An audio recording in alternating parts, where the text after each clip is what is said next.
All right, I am here with Philip Goff. Philip, appreciate you coming on my podcast. If you just want to take a minute to introduce yourself, what do you do? Any projects you're working on?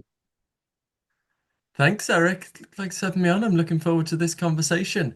I am a philosophy professor in Durham University in the cold north of England. And I guess I spend a lot of my time thinking about consciousness and the ultimate nature of reality. Defend a wacky view called panpsychism that maybe we'll talk about, that maybe we won't. That's everyone used to think was weird, but has been gaining traction in recent Mhm, years. And then that's quite exciting that change has happened and to be part of that. And mhm. yeah, it's mostly what I do. Cool. Are you working on any new books? Any projects at the moment? Yes, I've just finished the first draft of a new book called Heresy, Mm, which is a sort of maybe reimagining religion for the 21st century. It's kind of I guess it's kind of aimed at spiritual but not religious people, that mhm. large and growing group. And I suppose I'm just saying there's things you can get out of religion. Think of religion as a sort of social technology Mhm, that mhm, you can be spiritual on your own, that's fine. mhm, But human beings have always had these structures to allow you to connect your spiritual life to the community, to structure your life, to connect to the community, to the big moments of life, birth, marriage, death, to the changing of the seasons, mhm, and then people might think, oh, but I don't believe it. And so then I'm thinking of there's ways you can engage religion that might avoid some of the worries you have. You can be very Absolutely. uncertain, you can be a little bit heretical, take it all as a big metaphor, if you Mhm, like. mhm, Maybe a more radical option that some traditional believers might not be happy with. But yeah, mhm. so I suppose it's sort of a liberal, mystical reimagining of religion. So that was a more long-winded answer than I No, was that's great. intending. That's great. I'm looking forward to reading it. It sounds right up my alley. I resonate with a Cool. lot of those ideas for sure. So, all right, let's get right into it. We're going to talk about consciousness and theology today. So, we'll first start with some questions regarding consciousness and then we'll move on to theology. So, first and foremost, what is consciousness and what's the hard problem of consciousness? Your consciousness is just what it's like to be you, right? What's it like to be you right now? You're having an experience of my voice, visual experience of the room. You can feel the clothes on your body if you pay attention, or the chair beneath your body. Maybe you're a bit tired, maybe you're excited, maybe you're bored. This is all part of what it's like to be you right now. So I don't think people say, oh, it's a mystery what consciousness is.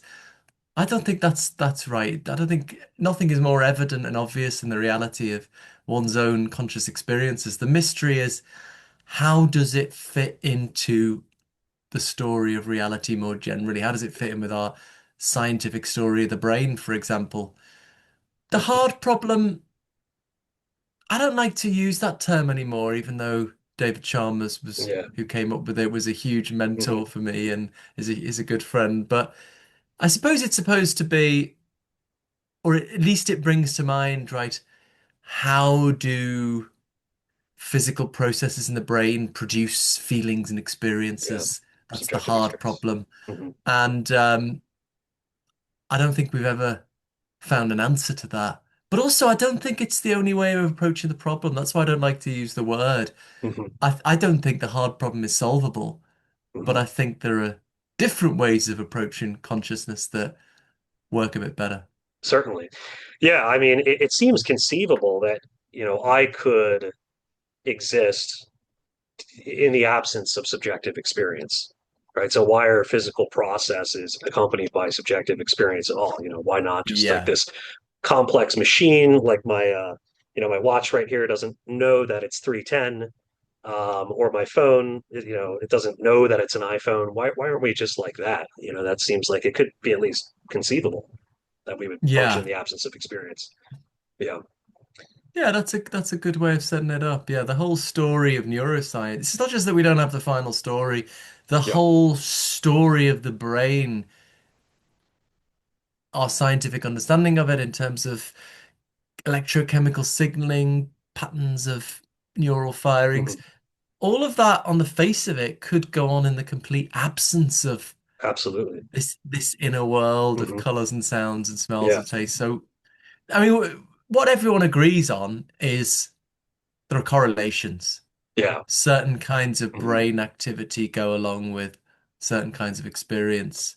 What Right. we don't have is explanation. Why? Hmm. Why does brain activity of certain forms Right. go along with conscious experience? And correlation is not identity, of course. Yeah. I mean, no one, I mean, maybe there are some philosophers, but no one really thinks it's like this Cartesian ghost floating around somewhere in my head. So, these physical states and my mental states are highly correlated in very intimate ways. Yeah. Okay, so you said that consciousness is the most certain thing we know, yet the hardest thing to explain. Why do you think materialism, despite its dominance, has failed to make sense of consciousness? We kind of touched on that a little bit, but if you want to add a few more things. So, certainly we haven't had any success in making sense of Yeah. that, but you might think, oh, well, we just need to plug away or whatever. That I mean, that's already motivations to explore other options. Hmm. Um, I actually think, though, as teaching in my lecture today, my philosophy of mind undergraduate lecture, I think it's not a coherent project. I think that's why we haven't been doing very well at it because Hmm. it doesn't make sense. Right. That's my view. So Yeah. Yeah. that's a why is that? Is this what you need philosophers for? Some things, and a lot of some things obviously don't make sense, like two plus two is five or something. But Yeah. some things don't make sense in a subtle way Hmm. that, it seems to make sense, but then when you really think about it, this is nonsense. Some people, a lot of people think, a lot of philosophers think time travel, or at least time travel where you change the past, doesn't make sense when you think it through. Anyway, that's Right. another Right. topic. But I think this idea that we can explain consciousness in terms of electrochemical signaling is like that. So why doesn't it make sense? I mean, you just got to think, I think, what physical science is all about, what it's in the Hmm. business of. What it is all about, what it's been wonderful about, is explaining behavior, Behavior. Yeah. explaining observable behavior. We have a wonderful explanation of the phase change of water from I've forgotten the name of ice to to steam, ice to liquid, liquid first, Yeah. isn't it? Right. Ice to liquid to steam as the temperature rises. How do we explain that? We Hmm. explain the molecules are sort of tightly bound together, and then the kinetic energy shakes them, and the bonds loosen, and then the bonds break entirely, and it can roam around. So this is all about explaining behavior. We're interested in why does it behave in this rigid Right. way when it's Hmm. cold, and then in this flowy way when Yeah. it's liquid, and then it's all about behavior, and we explain it in terms of Right. more fundamental forms of behavior, Eh, molecules, atoms, subatomic particles. That's right. And how can experiential states fit into that? It just simply doesn't make any exactly. sense. So, Yeah. I mean, there's obviously a close connection between Yeah. behavior and feelings. Hmm. When you're in pain, you scream and run away. That's that's fine. That's obviously true, or I think it's true at least.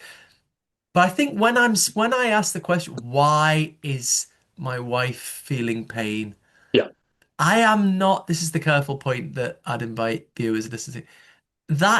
I am not asking why is she behaving in a certain way? Why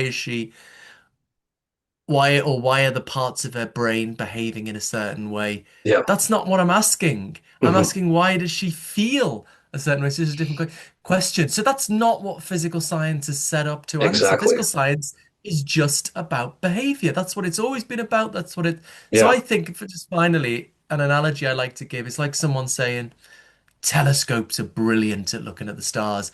Let's apply them in pure mathematics. And it's just like a different explanatory project. So yeah, so certainly we've never got anywhere trying to Yeah. explain consciousness in terms of physical processes. But at Yeah. a deeper level, I just think it's a misunderstanding of what physical science is. Absolutely. Yeah. And when you brought that up about your wife, you're asking a question about that deep subjective interiority, about how she really is feeling, right, within Yeah, it of herself. Yeah. Okay. yeah, exactly. That's the the focus is. Yep. All right. So let me see here. So do you think that okay, so let me start from the beginning. Many philosophers still insist that materialism can explain consciousness. We just kind of covered a little bit of that. Do you think that is a case of intellectual inertia, or is there something psychologically comforting about materialism that makes it hard to abandon entirely? I mean, what comes to my mind right away is, it seems simple on the face. You don't want to multiply entities beyond necessity. Let's just look at the material world and let's explain everything from that. Let's not, posit this kind of extra stuff, so to speak. Yeah, I think what you're saying is part of what's going on here. I just think we're in a phase of history where people are understandably so blown away by how brilliant and successful physical science has been. And it's like, so it motivates people to think, that's it, that's the truth, that anything else feels intangible or not as satisfying. And I Yeah, can kind of understand that. But I mean, and so we don't want to do, people don't know what philosophy is anymore. They think, just do experiments. Experiments work. Let's just do yeah, that. A lot of our most popular science commentators, I won't mention any names, in the UK and the US. I mean, what's his name? DeGrasse Tyson in the US. yeah, So he was wonderful, wonderful in so many ways. But this skepticism of philosophy, I think it's part of that. It's like, let's just do the experiments. Shut up. right. And but you just can't do without philosophy. There are just um, we tried with logical positivism in the Hmm. 40s. Everyone Hmm. agrees that didn't work. The 1940s, obviously the 2040s haven't happened yet. So it's just consciousness is something unique in that we have this immediate access to it. It's the only thing we know is real, independent of science. With Hmm. other things, with everything, you're wondering if it's real from fundamental particles to telepathy. Ask the scientists, do your experiments, tell me. But with consciousness, we know about it independently of the science. Pleasure, pain, seeing Yeah, colors. It's an undeniable reality. And then the science has to somehow accommodate it somehow. So it's just a radically different phenomenon. it is. Yeah. Science is in, we need to engage with science, but we can't just, it's not about just doing brain scans. From this third person We perspective.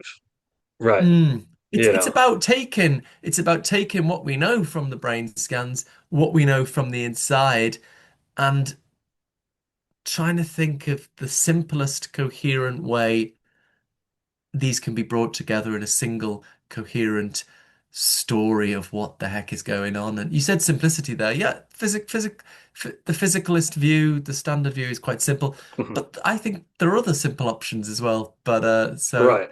And I don't so think I don't that's think always, simplicity, yeah, I don't think that's always the case to Occam's razor. I mean, I think it was Einstein who said, for all we know, nature could obey a far more complex order. Right. So a lot of people will say, well, I'll just go with the most simplest explanation. And I think by and large that's true. But nature could definitely obey far more complex patterns that we're just not even aware of. Would yeah, you didn't agree with that? Einstein say? Yeah, I think he Yeah, said I that. I'm think not positive. I think so. yeah, no, Yeah. it's the Einstein quote I've heard. I mean, often these quotes are sort of made up or something, but Right. make it as simple as possible, but no simpler. So, Yeah. uh, you know, I mean, I think we should try and have as simple a theory as we can, Yeah. Right. but I would agree. you've got to account for the data. The simplest theory is nothing exists, but Yeah. that's no good because it doesn't account for the data. Right. And I think consciousness is data in its own right.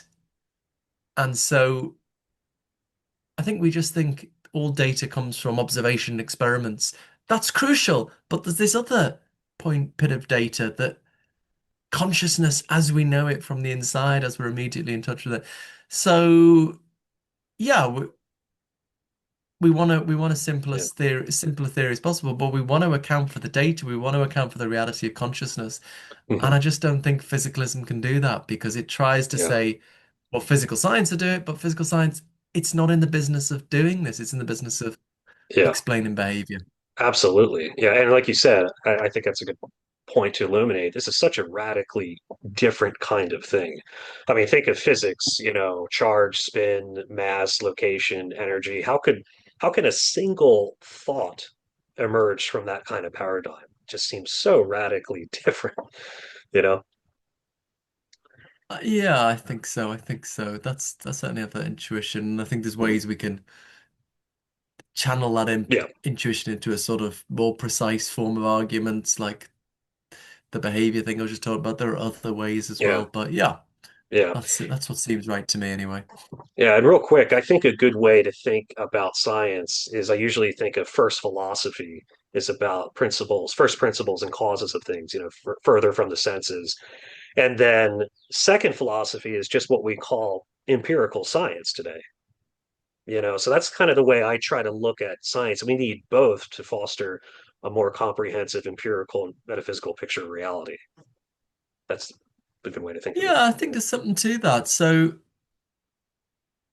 there's always just questions about how we're interpreting the data. I mean, it's sort of facing in, Yeah. in quantum mechanics now, where, there's everyone agrees on the equations and they work brilliantly, but what the hell is going on in reality to Right. make those equations work? And there's judgment calls in quantum mechanics, questions about the nature of probability and um, the nature of measurement. And yeah, it's never as simple as here's the experiment, let's get the data out. But Yeah. Right. do you want to run me through that distinction again? I'm not sure I totally got it. Oh yeah, no, So it's fine. I was just first kind of adding philosophy that. of causes Yeah, and and I think this was Aristotle said this, but first philosophy is all about principles and first principles and causes of things furthest hmm, from the senses. Whereas second philosophy is just what we, call science today, just empirical science, talking about those I see. experiments. Oh, I Yeah, see. yeah, that's Oh, just I a was good way thinking I of like to think of it. causes as in, I was thinking causes as in what we get in physical science Oh, okay. causation. But Yeah. yeah, no, I think I guess, yeah, yeah, I certainly think we need both together. We Hmm. need to take the data of observation experiments, but then other things, that's not the only way we know about reality. Most Hmm. obviously, there's the reality of conscious experience. There might be other things we know about reality, maybe the reality of facts about value, good and bad, right and wrong, Hmm. mathematical facts, logical and mathematical truths. I think some philosophers may disagree. I guess Plato got something right that these are, in some sense, truths about the nature of reality. Mathematics describes and logic describes the necessary limits and structure of reality, how reality has to be. Absolutely. And that's part of reality. That structure, that boundedness, if you like, is Yeah. part of the nature of reality. So I Hmm. think that should be factored in too. So I think, yeah, we need to remember, as you call it, first philosophy, that Hmm. I think of it as a question of synthesis, Yeah. taking what we know about reality in different ways, including experiments. Not saying screw No, no experiments. I'm way. not, Yeah. I'm not sort Right. of anti-science, but take it all and try and synthesize it together in the simplest theory that accommodates all the things we know about reality.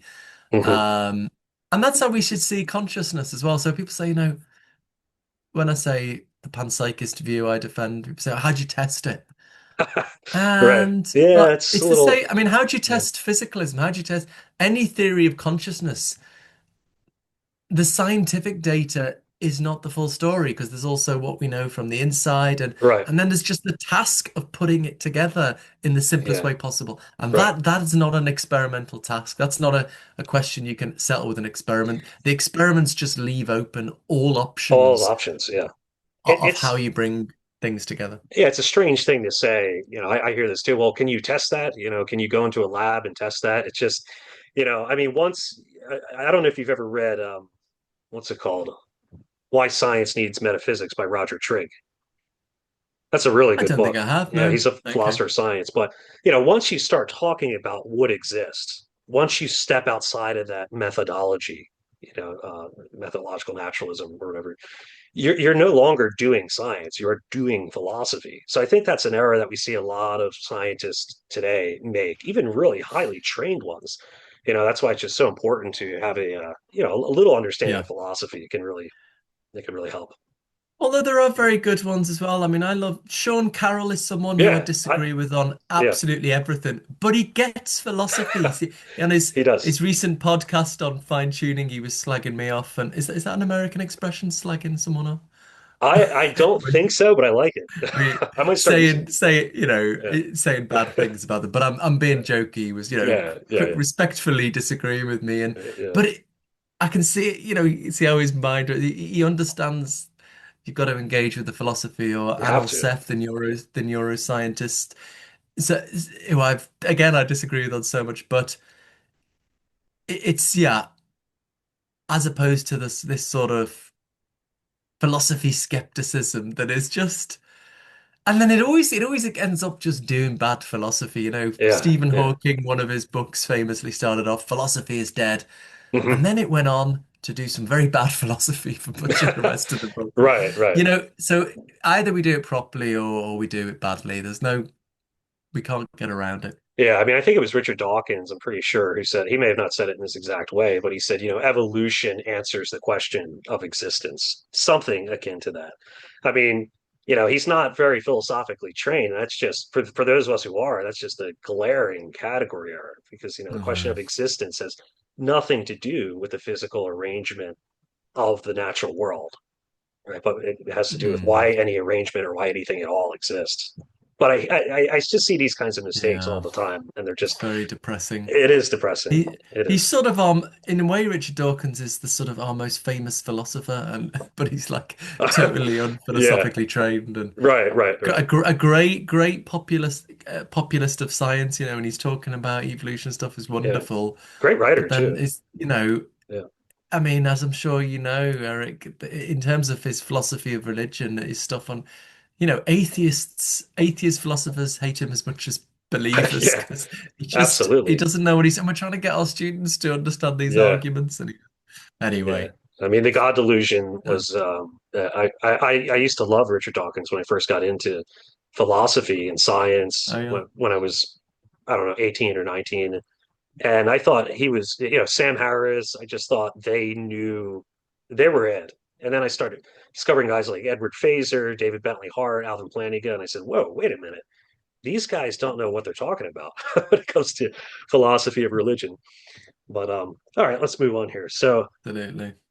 if this is a really interesting question. If materialism is true and we are nothing but the brain, doesn't that preclude free will or at least cast serious doubt on our freedom for nothing but the brain? Yeah, it depends. So, I mean, I guess the most popular view among philosophers, for what it's worth, is compatibilism, that Yeah. free will exists and is perfectly compatible with even a completely deterministic universe because to be free is just a sort of lightweight thing. It's just a matter of, it just consists in that what you do follows from your desires. Hmm. And so, you're not sort of tied up and imprisoned. So what you end up doing reflects what you want to do. And that's what it is to be free. So it doesn't matter if, ultimately everything you do is determined from the Big Bang onwards. That's not what matters for freedom. Yeah. Um, I mean, I guess I'm more of a strong free will believer, but not necessarily, I don't come at it that I'm not sure. I'm sorry, I'm rambling a bit. I'm kind of agnostic as to whether there would be freedom in a Hmm. deterministic world. Maybe that, what do we call freedom? What's freedom? What's not freedom? I Yeah. sort of get not too interested in these kind of terminological issues. But I suppose I am inclined to believe in a stronger kind of freedom, what, as you know, philosophers call libertarian Yes. Yeah. freedom, where free actions have no prior cause. It's sort of genuinely up to you. Well, in my most recent book, modestly titled "Why the Purpose of the Universe," I explore a sort of panagentialist view I call panagentialism, where not just consciousness, but free will of a Yeah. very basic kind goes all the way down to the fundamental level of reality. Um, so yeah, I suppose strong free will in the libertarian sense, I suppose is compatible with physicalism if by physicalism we mean everything's reducible to fundamental physics. Yeah. You could have a sort of strong emergentist physicalism, Hmm. like the British emergentists of the 19th and 18th century had were was it 18th century, 19th century? Probably. I forget. Maybe. Um, were there's just atoms and particles at the bottom, but sort of radically new layers of reality emerge. Yeah. Consciousness and free will sort of emerge at higher levels of reality. The philosopher Timothy O'Connor defends that kind of well, it's a kind of dualism, Hmm. really, a Hmm. sort of naturalistic dualism where consciousness and free will are radically new features that emerge at certain levels of complexity. So I Yeah, don't that's think you need a, interesting. I definitely don't think you need a soul for free will. You could have that kind of layered picture of reality, or you Okay. can be a panagentialist, Yeah. panpsychist. Be But I suppose the very reductionist physicalism, yeah, that would rule mhm. out strong free will. Yeah, because some people would say that, you really do need a soul or a self separate from pure physical causation. If all I am is just my physical brain states, then, my emotions, my desires, my thoughts seem to just be emerging from prior deterministic causes or totally random causes, both of which I don't really seem to have much control over. There has to be, like some would say, a mind or, something distinct from those processes that can, be able to make decisions and have that freedom. Yeah, I think that's true in at least if you're meaning strong libertarian free will, something like Yeah. that maybe Yes. is true, but a mind or a self, but that could be something that emerges from um strongly emerges in the sense of it's not just what you get when you put a load of particles together, that there's a new level of reality emerges. Yeah. Um yeah, I suppose that's right, but Hmm. or even in the very reductionist thing, I suppose, there'd be something we could call free will in the very reductionist story. Um, how do we decide what real free will is? And a lot of the Yeah. discussion hangs around moral responsibility. What kind of freedom would you need for serious moral responsibility? But Yeah. I think I, I'm not sure I believe in moral responsibility in that sense anyway. I think moral responsibility for me is more sort of about deterrence and things and locking yeah. people up so they don't do bad things. But I don't know, like punishing someone because they did the wrong thing for the intrinsic point of punishing. I'm not sure I believe in that. And then Right. so then Right. so then I think we lose. Well, what kind of freedom are we interested? What is freedom? Maybe there's It's a good different ways question. of defining freedom, and yeah, Yeah, I like the way Alfred Melee describes it. He says that we have free walt, that we right, have more free walt, that we have the ability to, cancel out things. He has a book called Free, Why Science, I think why science hasn't disproven free will. It's a really interesting, very, very tiny book. All right, right, right. That sounds cool. let's uh let's see here. We'll skip over a few because I want to get to some of the theological questions. Cool. All right, so this might be the last one for consciousness. Okay, so some critics say panpsychism merely relabels the mystery of consciousness instead of explaining it. What is your response to that? And I guess just to define panpsychism for the viewers, maybe you talk about just real quick proto consciousness and phenomenal consciousness, just kind of make that distinction too. So panpsychists, I suppose, are, rather than trying to explain consciousness in terms of utterly non-conscious physical processes, instead we start with very simple forms of consciousness and explain more complex forms of consciousness, for example, in the human and animal brain, in terms of these simpler forms of consciousness. So consciousness is taken very, very, very simple forms of consciousness, which we take to be associated with maybe fundamental particles or the fields of physics. These very rudimentary forms of consciousness are just a given, and then our consciousness is built up from these simpler forms.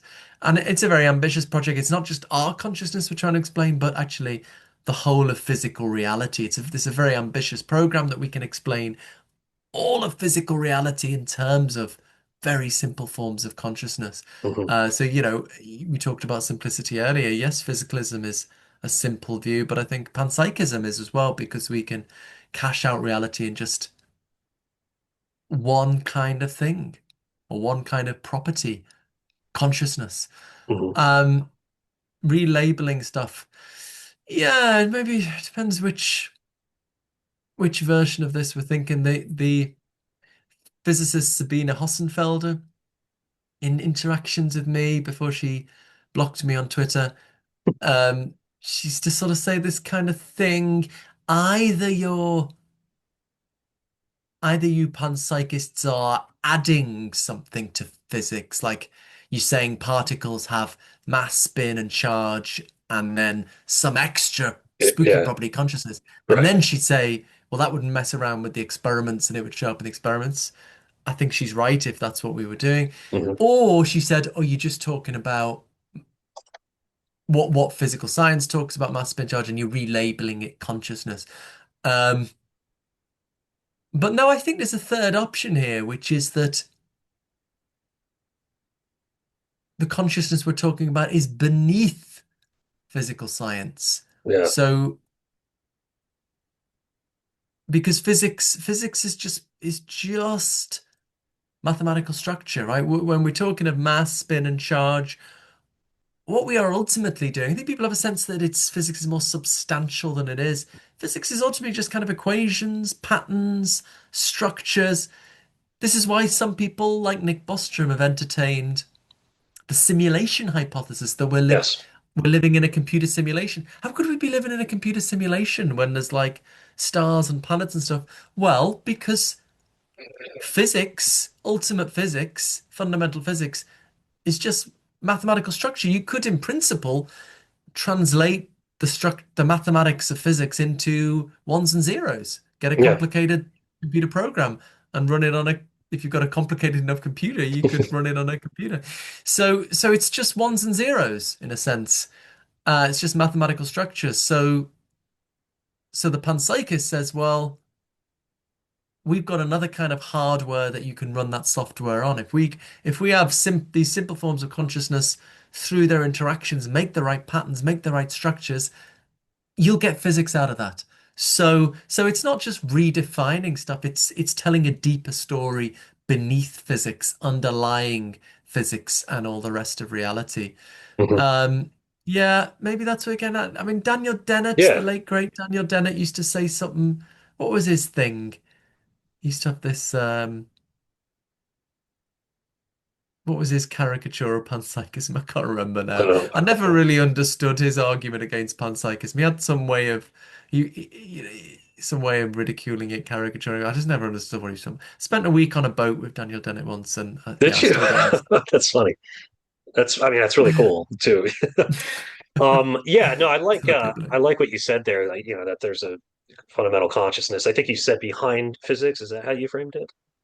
at the ground Beneath, I beneath, think, right? underneath, like a deeper level. Yeah, and that does make sense to me though, because if you have consciousness and you're trying to explain that, it makes far more sense to start with a kind of qualitative ontology, not a quantitative ontology. So maybe beneath physics, at the ground of all things, there's this primitive consciousness, very, very primitive, like proto consciousness. And then, it goes up and up and up to kind of like phenomenal consciousness that you and I share. Yeah. One more. Yeah, that's a good Did way of you thinking did about you it. want to comment on that? No, no, go for it. Oh, okay. One more thing, and I read this. I think it was on your Wikipedia page last year, but this view of reality, panpsychism, could possibly kickstart a re-enchantment of the world. Looking at the world with a deeper reverence when you actually think, well, everything experiences something to a degree, rather than looking at the world as just this kind of like dead, non-experiential matter. So it has environmental implications too that I think is really quite interesting and important. I think that's right. Yeah, I mean, Yeah. this is not why I believe it. I believe Right. it because I Right. think it offers the best Yeah. way of fitting consciousness in. Um, but I do think it's a picture reality that's a bit better for our mental and spiritual health, a Yeah. bit more of an enchanted reality. Yeah, I mean, the way we ordinarily relate to nature, if you're walking through a forest, I don't think you think of the plants and the trees as mechanisms. Whereas on the standard physicalism view, I mean, they are mechanisms, aren't they? They're just Yeah. non-conscious. Pretty. Whereas I think we think they're imbued with value. They're sort of living in some richer sense than just complicated mechanisms. And yeah, so I think panpsychism maybe captures better the kind of way we all think about nature when we engage with it, and adds Mhm. a deeper moral significance to, I think, plants and trees, if you at Certainly. least if you think that they are conscious. Yeah, and maybe I think for a panpsychist, it's easier to make sense of mystical experiences, Hmm. spiritual experiences, not just as psychological episodes, but as genuine insights into the nature of reality. Because um, if you're having a mystical experience in which you have the sense that this higher form of consciousness pervades all of the universe or something, um, if you're a physicalist, you have to think, oh, that's just something funny going on with your brain. But if Yeah. you already believe the universe is filled with consciousness, then you don't have to take mystical experiences seriously. Many panpsychists don't like that stuff. They're just total secular atheists. They're just saying, I'm just trying to give a new scientific account of consciousness. I'm not interested in that spooky stuff. But if you're a panpsychist, if you think the universe is permeated with consciousness, it's not so much of a leap. You're more open to Yeah. thinking that what mystics seem to be in touch with this higher consciousness, whatever, is part of that fundamental story of consciousness and Absolutely. reality. That's a great response. Okay. So before we get on to the limited God theology, just real quick, how can science broaden its conceptual vocabulary? It strikes me as far too confined to quantitative description. We talked about that a little bit. What would a post-materialist science actually look like? Think of like a broader epistemic and metaphysical framework being integrated, maybe reintroducing meaning back into nature, purposive structure back into nature. What do you think about that? I think you're right to point to the distinction between the qualitative and the quantitative, and this is I've written in my book Galileo's Error. This was how the father of modern science set Galileo, father of modern science Galileo, set things up by taking qualitative consciousness out of the story Yeah, so science could be purely quantitative, purely mathematical, which was a good move. That's gone well.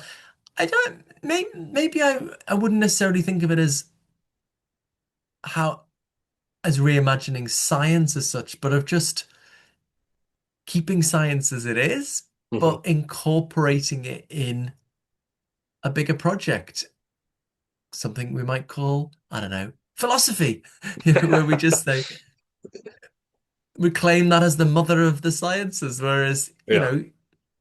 I'm not going to tell physicists or other kinds of scientists how to do their job. They've got the skills to do the empirical investigation.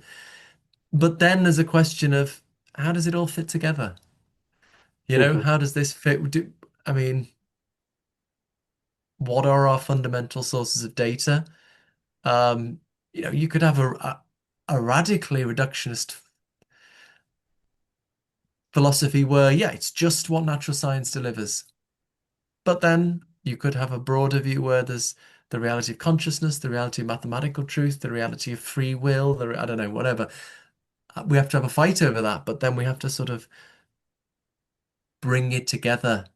So I think it's just a matter of remembering the importance of philosophy. And it does make things harder because Hmm. there's so much more room for disagreement. You Yeah. can't Yeah. settle it with an experiment I mean, you can't always do that in science either, but there's more scope for that, right? I think, for just settling something, Hmm. at least with very experimental questions. But that's what we've got to do. And maybe if we just finally get through this bloody scientism that is the Yeah. religion of our Oh, time, it's and we painful. stop trying to sort of not do philosophy. If we all accept we got to do that, and then I think, maybe we will get consensus. I think that's why people are physicalists, because they think that's the science only option. I mean, That's it's not it. even. Yeah. It's Right. not though. Anyway, but if people just drop that, then I actually think, the intuition's pushing people in my direction. It seems your direction as well. Hmm. Hmm. I think they might win the day because I think they are very powerful. There are very powerful arguments there, and I just think it's the major roadblock in my. I mean, this is a psychological question. I don't know, but I think the major roadblock is just this scientism and this sense that no, we're doing more than experiments. Anyway. Yeah, I completely agree. Yeah, I think removing the qualitative, removing that purpose and meaning from our picture of reality has really caused a lot of problems and has led to this kind of rigid scientism. I think at the end of the day, I think if we reintroduce those things back into our picture, our empirical, metaphysical picture of reality, I think things Mm, will run a lot smoother, and that scientism will start to kind of disintegrate. Hopefully. yeah, makes sense. Yeah. Okay, let me see here. Okay, so in why, the purpose of the universe, you propose a limited God hypothesis, a being that is powerful but not all powerful. What brought you to this idea? So, what does that mean, the limited God hypothesis? And what ultimately brought you to embrace this idea? I've just slowly come to think that both sides of this perennial debate between God and atheism, both sides have something they can't explain, I think. I think the traditional believers can't explain suffering. Why would a loving God who can do anything tolerate such terrible suffering as we see every time we turn on our TV screens? Um, but I think there's also things classical atheism can't explain, like the fine-tuning of physics for life, the fact that Hmm.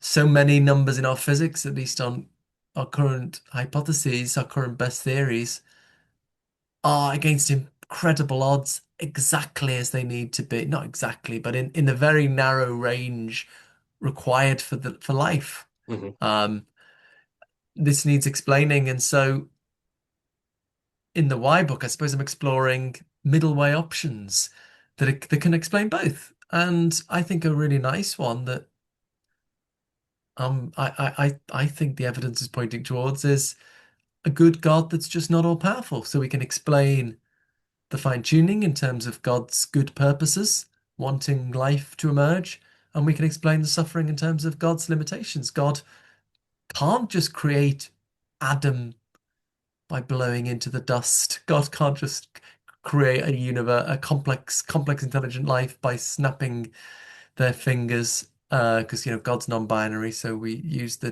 they pronoun, Right. which triggers snowflake traditional Christians. Um, but Yeah. Yeah. so God's like, oh, it's messy. I'm sorry. It's this or nothing. So yeah, that's the hypothesis really. And if you're a panpsychist, you can maybe take it a step further and say maybe this limited God is just the conscious universe, but you get a Mhm. bit more parse, a bit more simplicity there. But that would be another step. But yeah, Yeah. I it's mean, I think it does the it job. absolutely. Yeah, it does seem to account for the data. I mean, you see imperfections in the natural world. I mean, just think of disasters, tsunamis, hurricanes, uh, tornadoes, and, cancers of all sorts. I mean, it does seem like God, if he's perfectly loving, this God has our best interests in mind. He would stop these things if he could, or at least drastically reduce the sheer amount of suffering. I mean, a lot of suffering seems utterly gratuitous. Doesn't seem like it's needed for any kind of soul building or anything like that. So it seems like this God would be limited in some way. He just can't do it for whatever reason. Seems to account for the data. Yeah. Yeah, why bring us into existence with natural selection? I mean, that's a big one for me. Sort of it Certainly. And just I go ahead.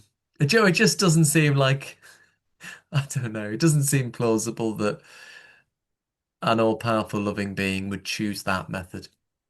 Go Yeah, I on. mean, and I've heard you say this before that maybe all God can do is just start from simplicity.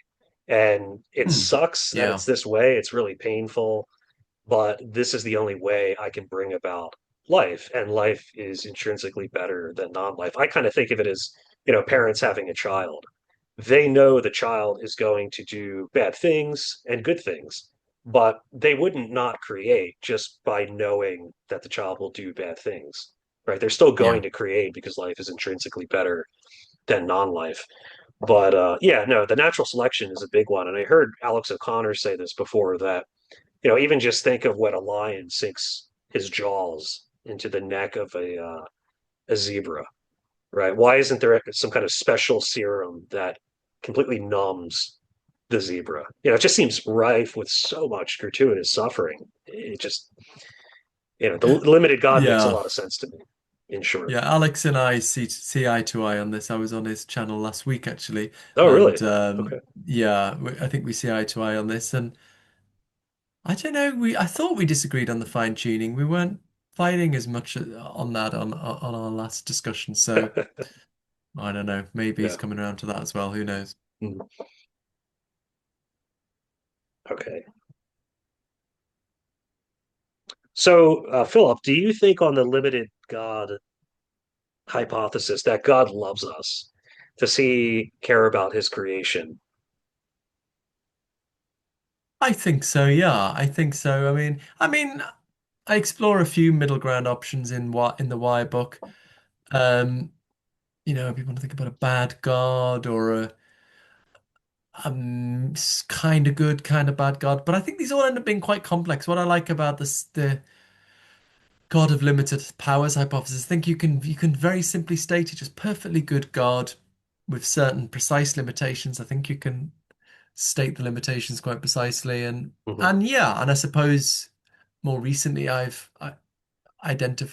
self-identify now as a mildly heretical Christian. I guess I've embraced a form of Christianity inspired by the Eastern Orthodox Church in some respects, although a little bit heretical by their standards too. Mhm. Um, and I suppose, that's going a little bit beyond what you take yourself to have rigid arguments for. I think faith is always a bit more of a leap into the dark. But yeah, I think even on the philosophical arguments, I think a good God, a good limited God is justifiable. And then insofar as I've embraced Christianity, taking that a little step further, oh God, who's sort of more intimately involved with creation. But yeah, sure, God loves us, man. It's nice. Yeah, I think philosophically, just I think it can be demonstrated philosophically without any kind of incarnation or anything like that. Just the fact of creation itself. I mean, why would God do that? It seems that he has an interest in doing that, that he wants us to be participatory agents within Hmm. his creation. It's just that seems like it is the case to me.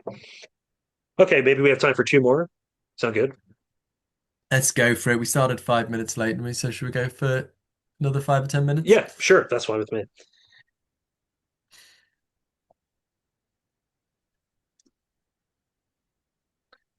Okay, so from your perspective, what is the most profound implication of taking consciousness seriously? Not just as a brain process, but as the bedrock of existence itself. So, some people will say that consciousness, it's not really, it's just a late arriving byproduct of matter. But how do you look at consciousness as the importance of it, the bedrock of existence, independent from just philosophy of mind and neuroscience?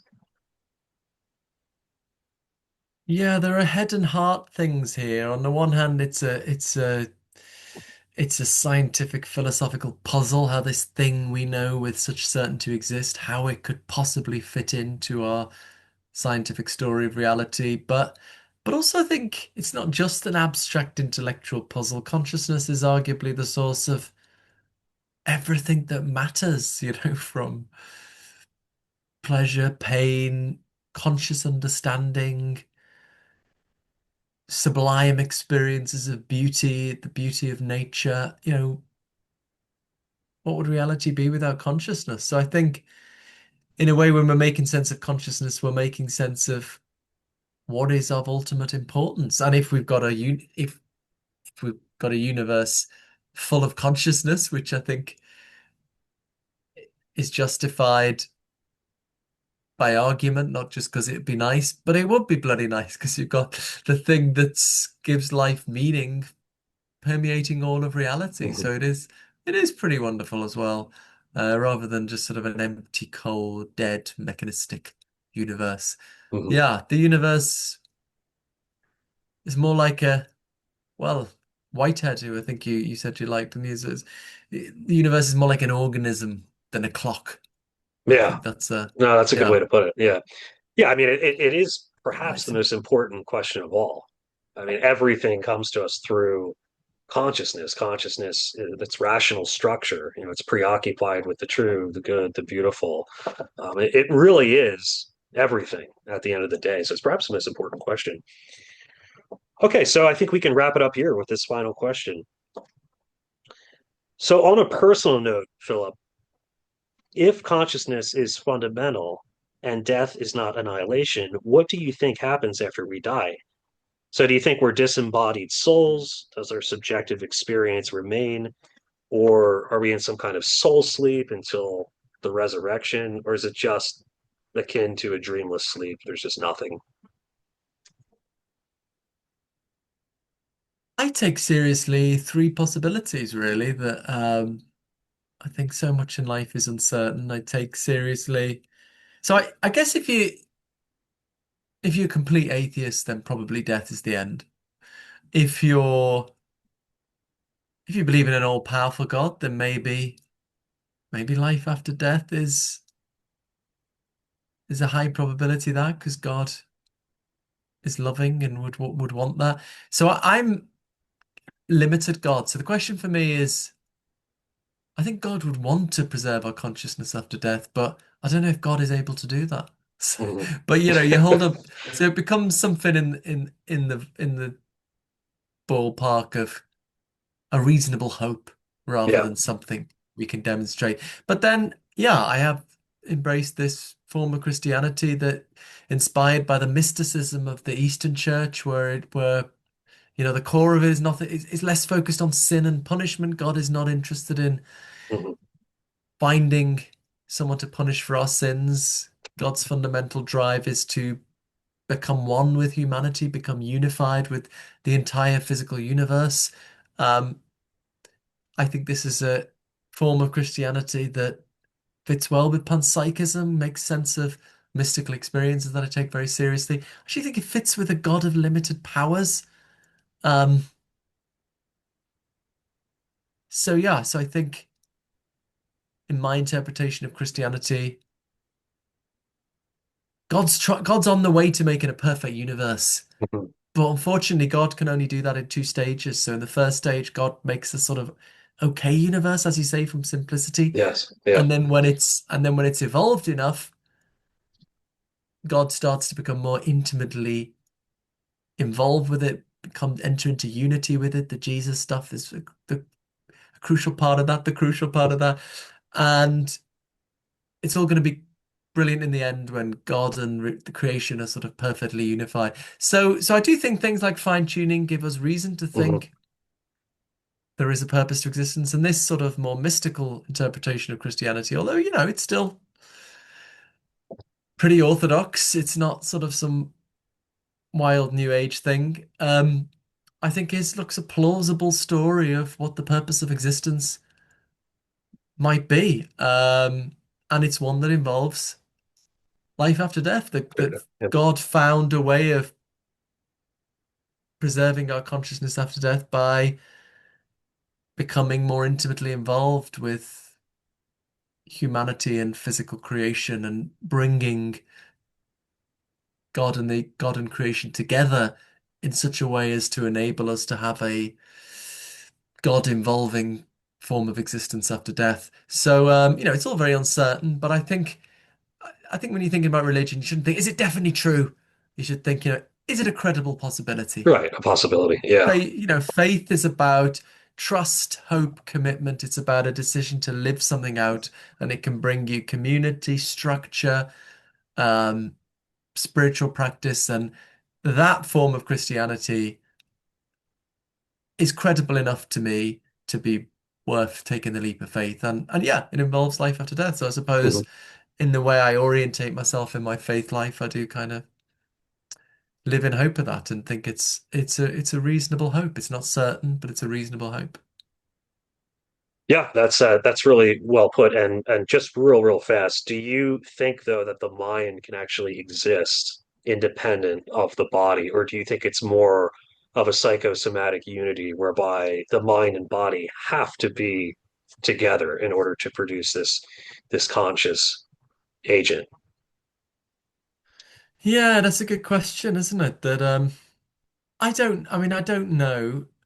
I mean, maybe I suppose I am inclined to think we are purely physical creatures. The physical stuff is made up of consciousness.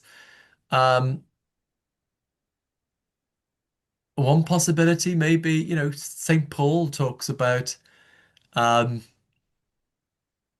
we are part of the body of Christ, and he's with this mystical unity that Mhm. seems to be talking quite almost literally about us being members of the body of Christ. My panpsychist Christian buddy Joanna Leidenhag takes this quite literally that yeah, we are sort of it realized after death in the physicality of Christ, in the way in our normal lives we're realized in the physicality of the brain. Maybe we do need something, we need some physicality to embody us, to realize us, to realize our consciousness. So maybe yeah, we do need something physical, and it's the sort of the weirdly transformed physical energies of Christ that are some still physical, even though they're with God beyond the universe or beneath the universe, or I don't know. It's all very uncertain. I mean, I sound like I'm rambling now because it is all very uncertain. But Paul does seem to talk in his letters of the risen Christ is sort of continuous but radically transformed. He has this analogy of the seed and the wheat. So maybe there's just, yeah, there is some physicality in God now, Hmm. some Yeah, radically transformed physicality. that's And interesting. maybe that's what we're embodied by in the life to come. I mean, who the fuck knows? I don't know. But yeah, I Yeah. don't know. This is all getting into the realm The of uncertainty, but yeah, the that's intellectual. a possibility I take seriously. Go on. Absolutely. I mean, the intellectual vertigo will always be there. That will never disappear, which is great. That's what makes it fun and worthwhile. So, Mm, hey, Philip, really appreciate absolutely. Yeah, really appreciate you coming on, man. It was a great conversation, and I hope we could do it again sometime. Absolutely, really nice chatting, Eric. I'm glad we worked it out. Thanks a lot. All right, take care.